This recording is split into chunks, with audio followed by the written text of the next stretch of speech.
Hola, en este video hablaremos sobre la estadística, su clasificación, mencionaremos algunas aplicaciones y su relación con la probabilidad. La estadística es una rama de las matemáticas que utiliza una metodología que trata sobre la recolección, presentación y agrupación de datos, así como del análisis, proyección e inferencia de ellos. Y para otros, es una ciencia que utiliza el método científico en el análisis de datos numéricos, con la finalidad de tomar decisiones racionales.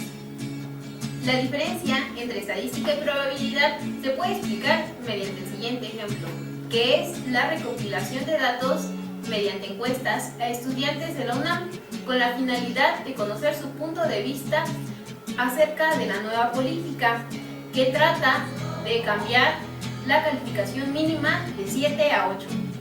Como conclusión a este ejemplo, la situación probabilística trata del diseño de la muestra, el cual incluye distintos esquemas como es el muestreo simple, el muestreo por conglomerados o el muestreo por partes, a diferencia de la estadística, la cual trata de tablas, gráficas, resultados de encuestas, entre otros formatos.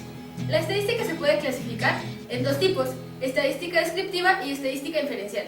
En el primer tipo, la estadística descriptiva, se trata de recolectar, presentar y clasificar los datos de una forma que sea entendible. Por ejemplo, la edad de un conjunto de población, la estatura de alumnos en una escuela o las temperaturas durante el verano, con el fin de describir apropiadamente las diversas características de este conjunto. El segundo tipo, es decir, la estadística inferencial, es el proceso por el que se deducen, es decir, se infieren algunas propiedades o características de una población con base en una muestra significativa. Es decir, que son métodos que posibilitan la estimación de algunos datos o de algunas características de una población con base en un muestreo. A continuación, se muestra un ejemplo de aplicación de la estadística descriptiva. Según la Asociación de la Lucha contra la Bulimia y la Anorexia, se han recolectado datos a partir de la observación de 27 alumnos.